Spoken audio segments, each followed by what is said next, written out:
Hi everyone, my name is Natasha Joubert. I am Miss South Africa 2023 and you are watching Phenomenal TV, nothing but phenomenal.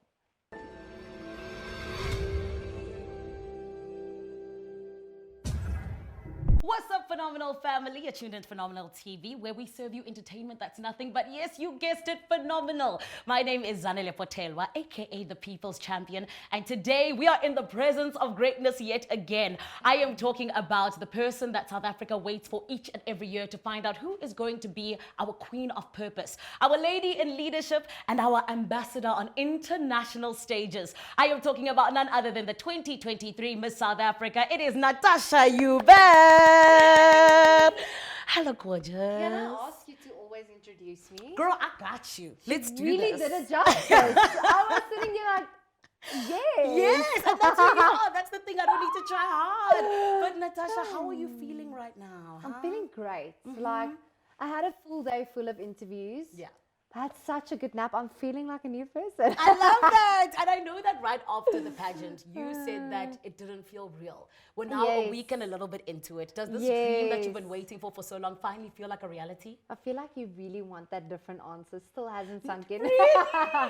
Still hasn't sunk in. Yeah. But I think once I just get a break to really just, take it in, maybe watch the show, not have any meetings, then it will sink in a little bit. Yes. And are you going to But get a not chance there to yet. do that? Okay. Sister, All right. I didn't think so. it's nowhere near the schedule yet. Yet. I love that. Let's hope for September. We shall see, because you are needed everywhere. You're Miss South Africa after all, right? But Natasha, I want to take it back to the beginning, because I feel like where we start informs so much of where we are, right? Yes. So tell us about 7-year-old Natasha. Ooh. Who was she? What did she love? What did she want to be even? How funny is it now that you said 7-year-old? Because everyone's asking like where it started when I did my first like school pageant. Yeah. When I was 7, I was a tomboy to start off with. Love that. I was a tomboy. I did karate. I was the only karate girl in my class. Oh, yes. Did not aspire to be Miss South Africa, that's for sure. I had this like krulletjie like hair. Yes.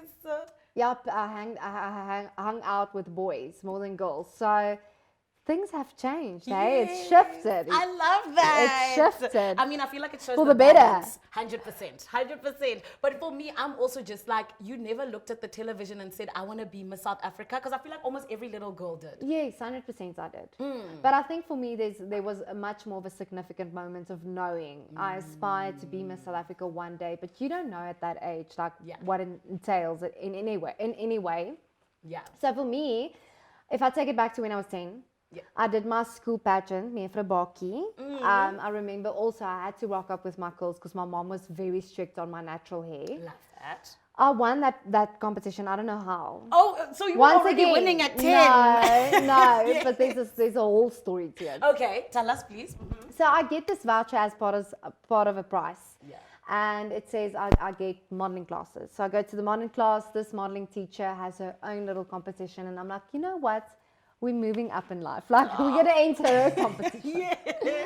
And I remember Nicole Flint judged that competition. And this was in 2009. Sure. This was in 2009. And you were none the wiser. I was literally 12. Yes. Yeah, I was 12. And I remember I wanted to take a picture with her. I do have this image somewhere. I wore yellow. I would never forget. Yeah. And I knew, like, I looked up to her and I was like, I want to be Miss South Africa. Not really knowing why, but you aspire. Like, you see characteristics that you really want to be one day as a woman. So it was a dream that was there ever since a little girl. But I think it became more of a strong feeling and something I wanted to work towards when I would say Berlin won Miss World. I was like, I really want to be Miss South Africa. Yeah. So I'm just so honored that the dream never went away or vanished. Yeah.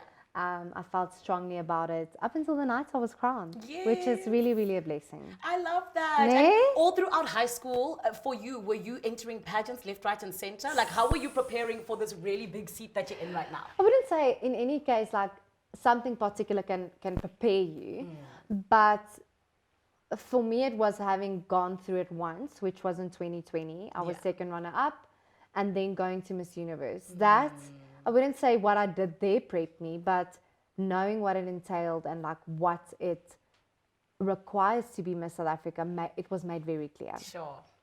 And so after Miss Universe, I think that's where I mentally and emotionally just worked so much on myself as a woman, and that's what prepared me. I don't think any pageant that you can enter is the same as Miss South Africa, because this isn't a beauty pageant. It's an empowerment platform.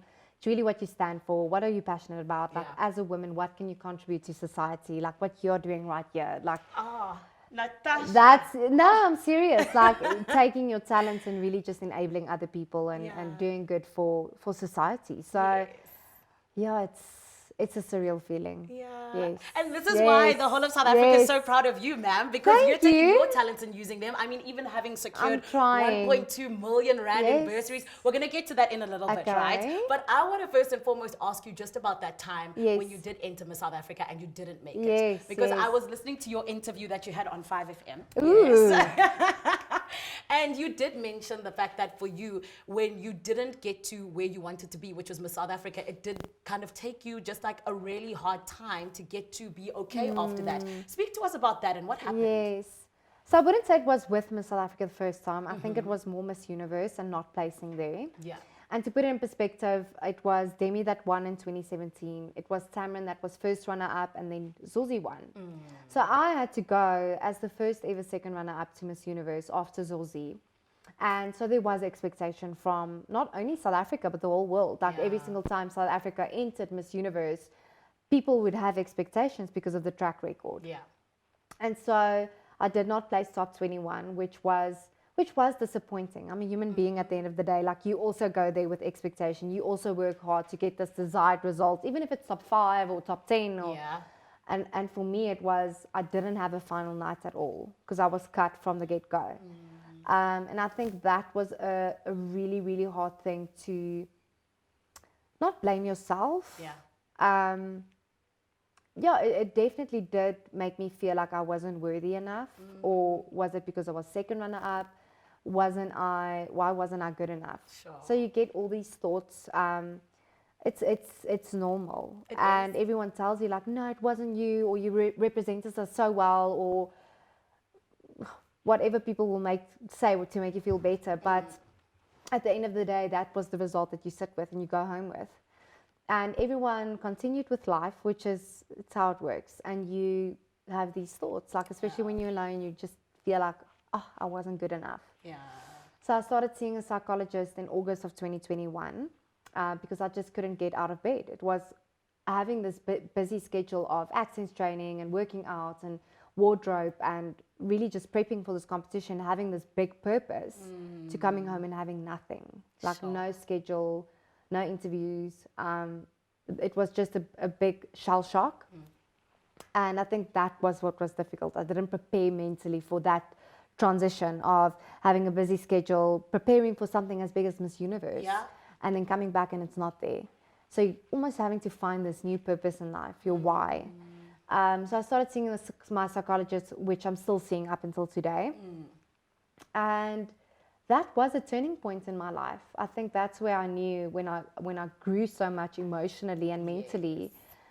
And it's also a thing that comes with time. Like when you are put in conversations again, you can see how you respond differently, how you think differently, how you project differently. And I think that's where I knew, okay, you know what, I wanna enter as this version into Miss South Africa again, knowing that I was completely different than in 2020. So I think people have this perception that 2020 and being second runner-up hurt. It really didn't.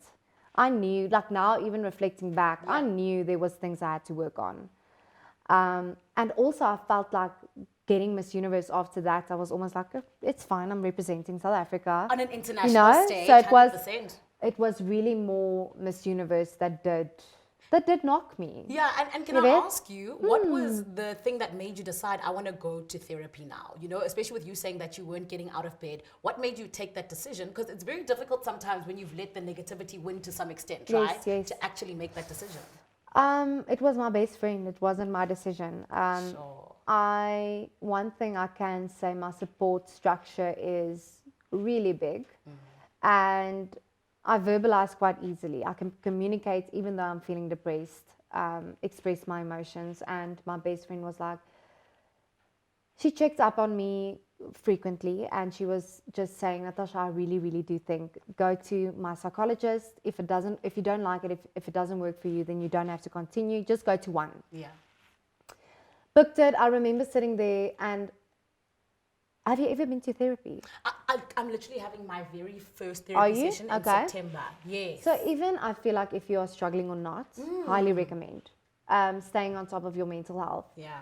And I remember sitting in my first session, speaking not only on Miss Universe, childhood trauma, Sure. when back when my father passed, growing up quite poor, really. Like my parents just couldn't give to me what my friends got, and there I realized there was so much more that I had to deal with than what I ever thought. Yeah. You suppress, you just go on. And you just keep going. And also, that's normal to you. That's what you know in life. You don't know anything else.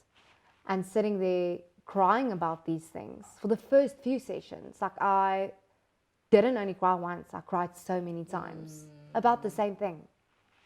I knew it was something I had to work through. And so that's where I think self-awareness comes in. It's really being so aware what's going on around you, and how you express yourself and how you react to something. And I can sit here and actually speak on this for so long, like even observing personality types and maybe knowing it's something that's contradicting to yours, and knowing how to handle that situation and not taking things personally just because you aren't the same. And a lot of people take things personally these So days. Yeah. that was also something that I learned with life coaching, which I started in October last year. So it was really investing so much in myself as a human being and as a woman that I knew I had to contribute as a Miss South Africa, because when you start going through these life experiences, you want to help other people that's going through it as well. Yeah. Whether that's also a little girl in school that's 16 whose father passed and they don't know how to emotionally deal with it.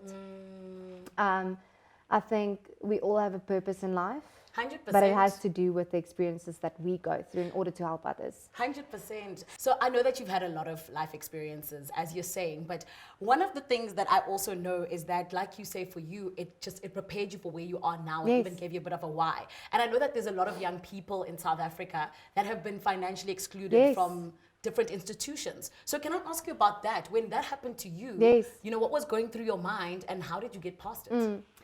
I remember, and I think they do it with all the high schools. So many varsities come, they put up the banner, like Tikkies is there, and Porch, and Boston, and whoever, and you can now go through this, through every single stand, get a pamphlet, what. I remember taking one from Tikkies, slice off, I wanted to really do fashion. I went home and my mother said to me, this is really just not a choice. Like, she can't afford. I have to do the same as my brother and sister, which they worked, and then part-time they studied law through UNISA, but they paid it themselves. Yeah. I was like, okay, you weet, my friends are getting the perfect varsity life, getting pocket money, getting a car, and that just wasn't the reality for me. And so I did do a few modeling competitions throughout school. And I would target the ones that had the Boston bursaries as a prize. So they would like advertise the prizes beforehand with the form. And so you knew kind of what the prices were. And I would target the ones specifically with the bursary so I can get them all together in order to start studying there. Yes. That's what I did. So I won these bursaries. I think I won 3. Sure. And I started my business management. It was first a higher certificate because I only had fees for a year.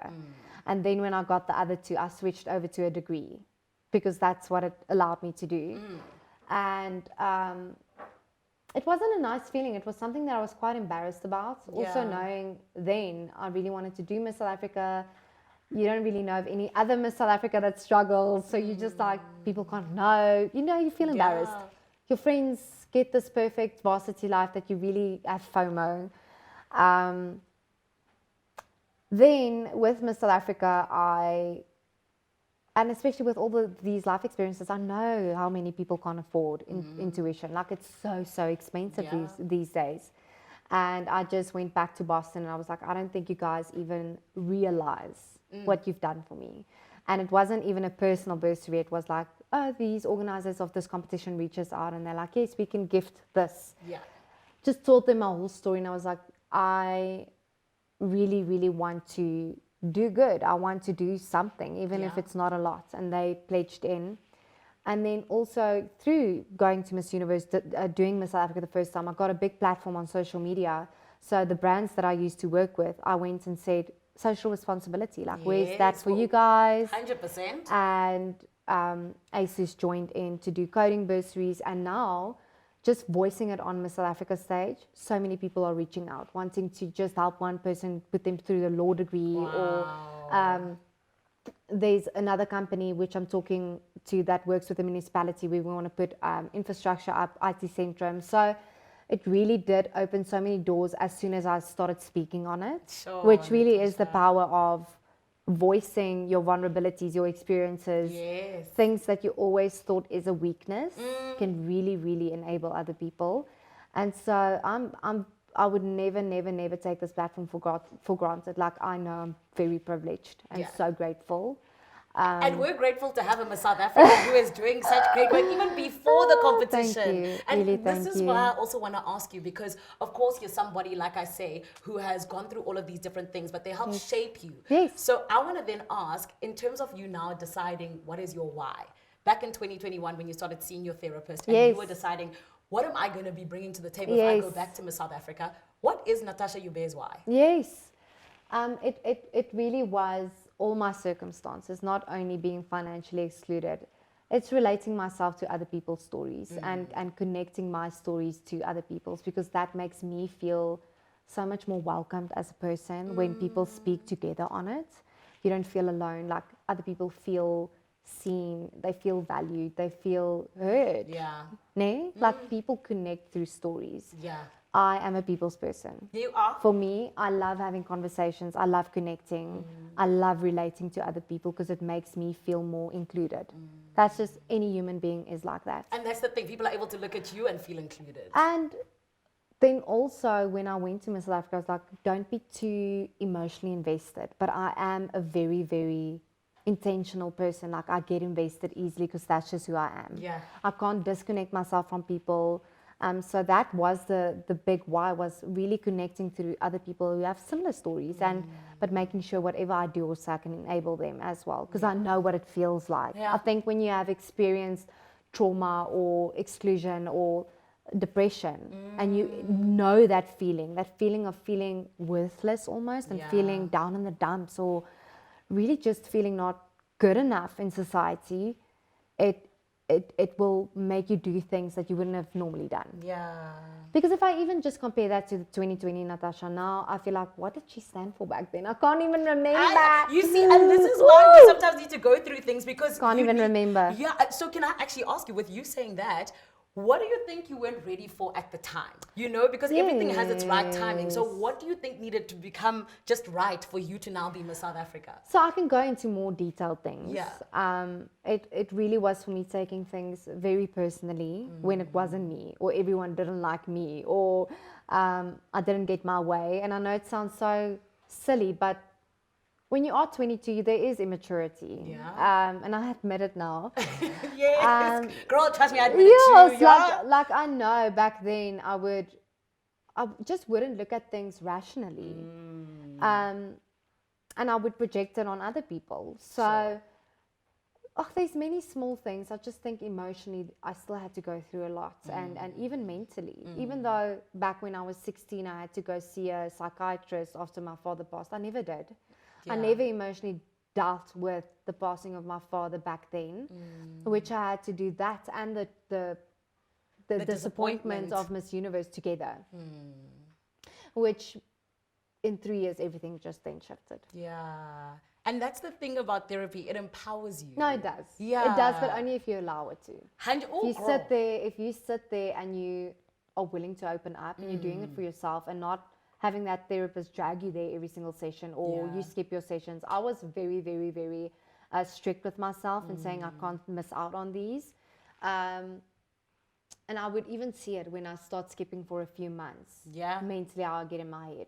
So with Miss South Africa this year, I would constantly speak to my life coach and my psychologist, like constantly. They know me at a different level. Yes. One session I would feel on cloud 9. I'm like, I can speak. Everything is just so Happy, it's good. Not even happy, like I feel I can do anything. Sure. Give it. And I feel like I'm good enough. And then another session, I would be like, I don't feel like I can do this. Like, I don't feel ready. And she would be like, no. Let's tackle why you feel this way. Yeah. And how we can immediately like put stop to it. So when I was in Crown Chasers, and I really need to speak on that because Crown Chasers was really difficult. Yes, I wanted to ask you about that. Yes. Yeah, because a lot of you guys said it was Crown completely Chasers different. was, and I mean this in a good way, it was really challenging. People take Miss South Africa so lightly, but don't understand that so many people discover themselves through this journey. Yeah. I got the opportunity to speak on the passing of my father, which was dealing with personal trauma, which had nothing to do with Miss South Africa. But it was there. Exactly. Yeah. So the journeys look so much different to all of us. It enables us in different ways that doing it on television, it's not easy. You maybe, you're used to TV, but being so vulnerable and almost being judged based on that. Girl, I know exactly what you're talking about. So it's a lot. Yes, I was part of a presenter search at the beginning of my my career, and I was also like second. I was runner-up rather, and that's why I understand what you're talking about in terms of the disappointment. Because for me, I stayed in bed for like a good 3 days after it when they announced the winner, and I was like, I didn't even feel like I let myself down, but I felt like I let everyone else down. Exactly, the people who expected you can do it. Exactly. So I must say, Crown Chasers was also a big mental thing, and I would just have to speak to my psychologist and life coach specifically the entire time. The entire time, like this lady was sick of hearing my voice. She's like, this is not what we signed up for. It's okay. But I didn't know what to expect when I re-entered. Yeah. Because it wasn't the same as 2020. I entered in COVID. We didn't have any social gatherings. We couldn't touch one another. We didn't have roommates. We didn't have Crown Chasers. We didn't have a live finale. We didn't have audience. Like, it was completely different. That's so true. So it's, for me, I love speaking on my life experiences because I know it makes other people feel, wow, if she went through all of this trauma or depression and she's Miss South Africa, I want little girls to know, like, no matter your circumstances, you can too. Yes. And it is true. It sounds cliche. It is true. It is. I wish more South Africans maybe spoke on depression before I entered. And luckily, Shoots did. Like, Shoots stood for mental health. 100%. And back then, I couldn't even relate as much as I do now. But the importance of what you voice. I don't want to sit here and speak on things there's no substance. Yeah. Like, they are just to build chats. You want to make an impact. Yes, but then also I want someone to look at this and be like, wow, okay, cool. She's also went through it. So I'll be okay. And that's part of making an impact. Exactly. And speaking of, just where you've come from and all of your experiences. So we've spoken about the difficult times and the downsides. I want to speak about the highlights. Ooh, yay. Yes, especially when it comes to just, the last couple of years, especially having to now remind yourself of why you want to do what you want to do. And more than anything else, giving yourself a second chance, which is what you spoke about on the night. Yes. What were some of the things that stick out for you that kind of helped you to get to this point, that are a big highlight for you, and you really look back at it and you're like, oh my goodness, that was good? Or maybe even while you were in the house in Crown Chasers, and for you, you were like, that helped me to genuinely be where I am today. It's not even a big significant thing that happened. It was the small days that accumulated into a moment where I'm like, you did this for yourself. Sure. And when I say that, it was after Miss Universe really taking all the opportunities that was given to me. So the connections, the networking, the platform, my social media platform, and using it. Like, I really, really built stronger relationships. I managed myself. And you would know, I think you also do social media. Yeah. Took my own content, like really started just doing it for myself also, and like keeping myself busy while doing my business, my fashion design business. And now that I look back, like that has taught me so much independence going into Crown Chasers, that I felt like if they said, okay guys, you get this L'Oreal gift box and you need to do this video, this many seconds, speak on this, I was so proud of myself to say, Natasha, because you've done it and you put yourself in the situation, you can do it. You don't feel intimidated by it. So it was also the like in between things that I did that at the time didn't feel big, and I was like, oh, I just did Miss Africa and Miss Universe, and it didn't turn out the way I wanted to. And this feels so small, you know. It's like this wasn't what I envisioned for myself. Yes. Helped me a lot. How to just establish yourself as a brand and really, really work hard for yourself and for the work that needs to come in. Yes. And I don't think many people would understand the content creation part of it. It's like, you don't know next month how many campaigns you're booking. Girl, you and you understand? don't. And being a freelancer is tough. And also when you stop, then people don't see you online. So for me, it was really just being so consistent in that area specifically and still opening up to my audience, even though I didn't at that time maybe did Miss South Africa or anything, but just taking them along on whatever journey. When I renovated my house or went on my gym journey again or bought a new puppy. It's simple, just silly things in life. And I think I realized there, for me, what's crucial is was connecting with people. Really, like constantly. I love that. It would fill my cup. 100%. It would fill my cup, yeah. I really feel like you are somebody who's currently filling everyone else's cup. And yes, girl, you are. We don't have to say that yet, but thanks. It's true. You're a beacon of light for so many people at the moment. That's why they call you Miss South Africa, right? But this is what I also want to ask you, because you kind of spoke about, you know, how you do want to have an impact on little girls out there. Yes. But also speak to me just about what you want your reign to be as a whole. What do you want to leave behind as Natasha Joubert? Yeah, I think it's definitely going to start off with the bursaries. I'm only week 2 into Miss South Africa, so I feel very intimidated by the question. I've been asked this and I'm like, oh, I need to have all the answers. Like, I need to have this list. I need to have this list of, I want to do that there and that there. But most importantly, I think I want to work on the ground. I don't only want everything to be online. I want to go to every single province. I want to see this country. I want to see the communities. I don't want to be exposed only to one specific thing. I really want to be a Miss South Africa that's there in service, but also giving her hands to physically do it and her time, and not only relying on people on social media to come together to do that for us. So I really, you know, for me, it's doing as much as I can. The bursaries would be one.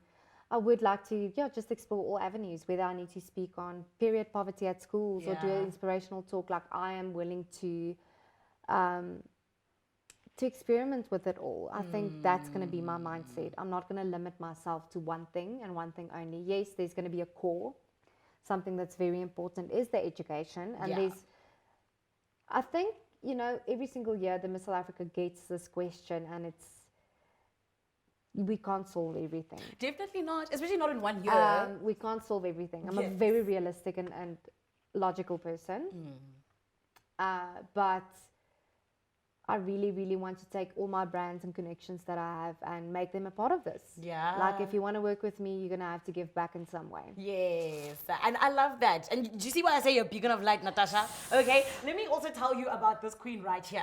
You were a guest presenter in your first week of being Miss South Africa on Sport at 10. Listen, that happened by accident. That happened by accident. Tell us the story. I like the story. Okay, I'm going to tell the story because I don't feel like, even though you posted it. Yes.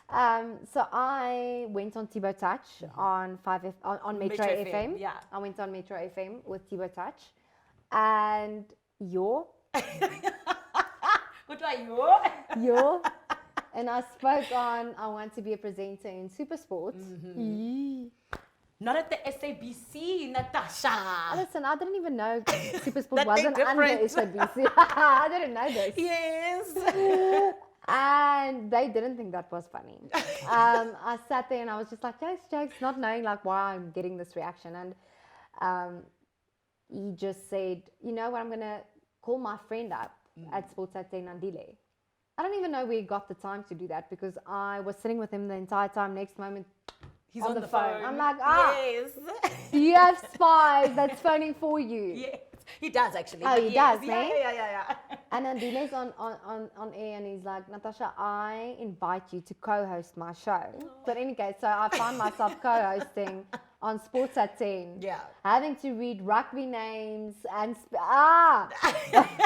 And you killed it. She did so good. Also, let me tell you, because I'm an SABC ambassador, guys, my boss might be watching. We also have like a little corner for, you know. Do? Yes, which is Game Change Her. Okay. So, you know, Game Changer, Game Change Her. You know what I mean? Okay, so Yeah, SABC Sport. Plug me. 100%, babes. Plug me. We'll co-host together. Lala's like, stop securing jobs. Stop securing jobs. You are right. This is a Miss South Africa who has vision. I love it. So I would love to go into presenting. Like Yes. I've absolutely no experience, but I'm willing to learn. And dude, you killed it. And I'm not just saying that, hey. Okay, Like promise. I promise, a pinky promise. Okay, I'm like, a pinky promise. I've seen people go for their 10th time and it's still like a little bit tricky. You know, I and got you were there, like, got a whole script. I even got the person speaking in my ear. Yeah, And for an ADHD person, it's hard. Yes. What's up? I was like, oh, where do I concentrate? So that was fun. And also, once again, it's just, I want to learn as much as I can during this year. Like, I am not at the pinnacle of who I want to be at all. Even though I'm in South Africa, it's crazy, it's bizarre.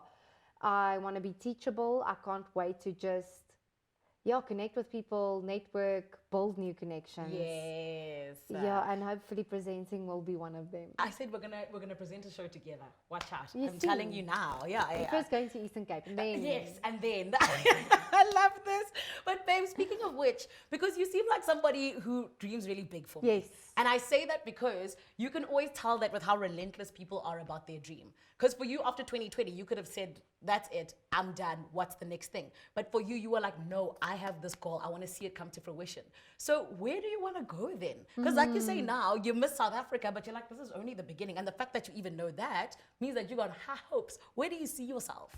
I can never answer this question because as much as I really love dreaming big and we speak, I want to go to New York, I want to go, Everyone wants to go to New York. I really next step would love to get married and I'm serious. That's my answer. That's next. Oh, that's so cute. I want to start a family. That really is next on the list for me. So there's no 5-year plan. Yes. I would continue forever to do this, whether I'm Miss South Africa or not. I would love to still be, working on campaigns, being brand ambassador, being a presenter. The world is your oyster. It really is. It really is. And manifestation is a real thing, eh? It is. How long did you manifest Miss South Africa for? The first time in 2020, I really did not. Oh, I didn't believe in it. Yeah. Okay, so what got you manifesting, girl? When I started with my life coach, she actually taught me the importance of your 5 senses. And how you close your eyes and you need to visualize, taste it, touch it, hear it, see it. I will be a billionaire. I'm really serious. Yes. You need to even smell what you think on that night. Would it smell like the fire that was going? Seriously. I smell the money. I'm telling you. You know that fresh drink? Yes. And for me, eventually it was to a point where I couldn't close my eyes and see anyone else wearing the crown. Yeah. Natasha. Just seriously, I really believe in manifestation. Yeah. I love that. So for you, when it happened and they said the 2023, well, not they. I was very calm. You were calm. And do you know that I saw that about you? I'm not even joking. I was sitting in the crowd, and every single time it was time for the girls to come out, everybody else was there, and they looked amazing because the ladies, you had tough competition. I did. The ladies were incredible. They were strong. But I kept seeing you just smiling. You were just smiling the entire time. I was like, guys, Natasha, I was very calm, cool, and collected. And I think it's because I, in my head, already placed myself in this, visualizing myself walking up to the mic, knowing I would be nervous, the way I would use my hand gestures, how I would do it with conviction. I visualized it before doing it. Yes. So by the time you actually stand there, it doesn't feel new. It feels familiar.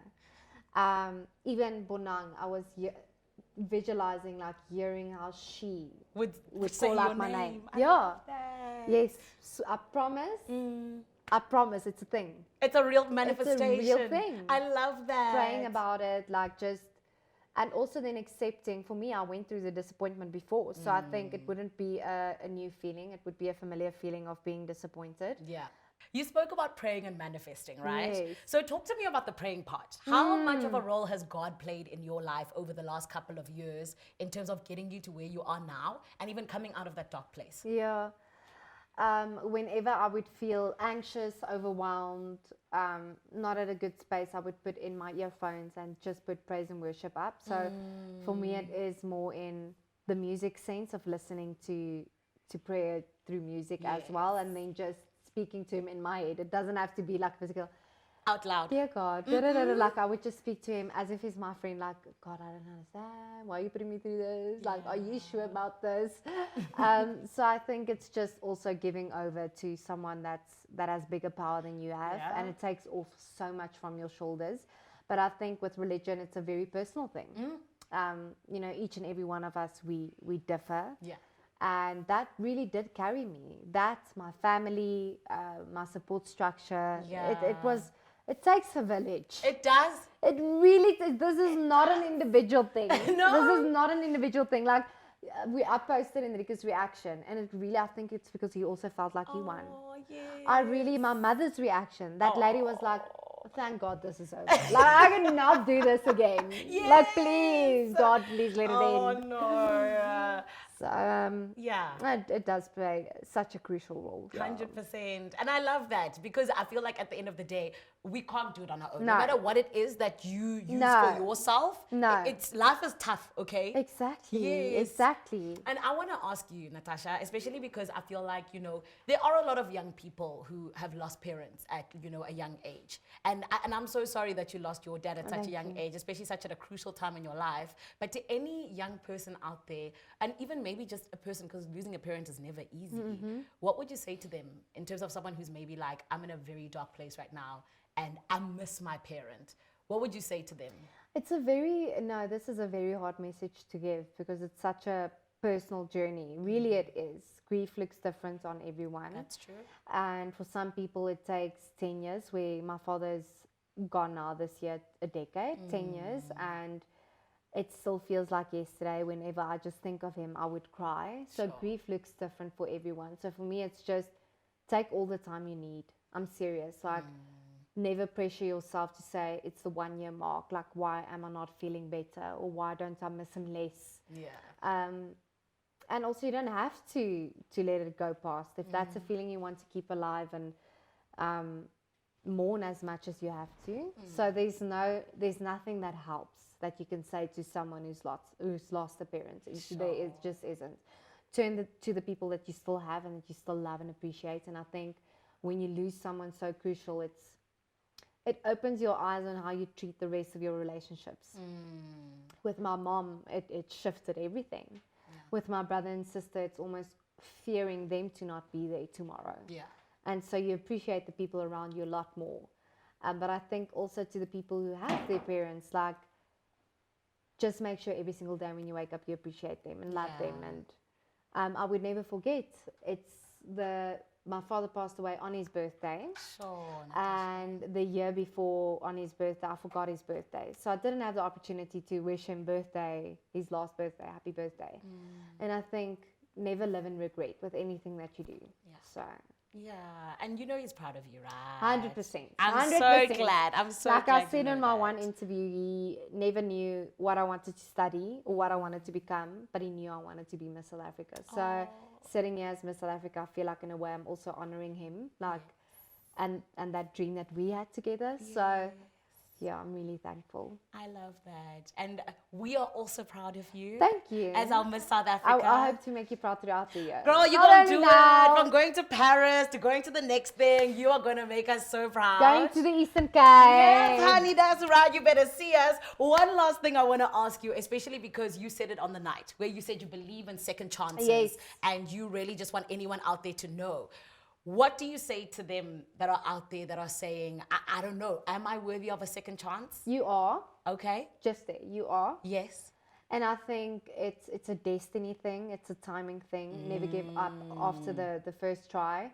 And also just celebrate the failures as much as the success. Sure. Because I think when we start doing that, you will be a lot more compassionate with yourself.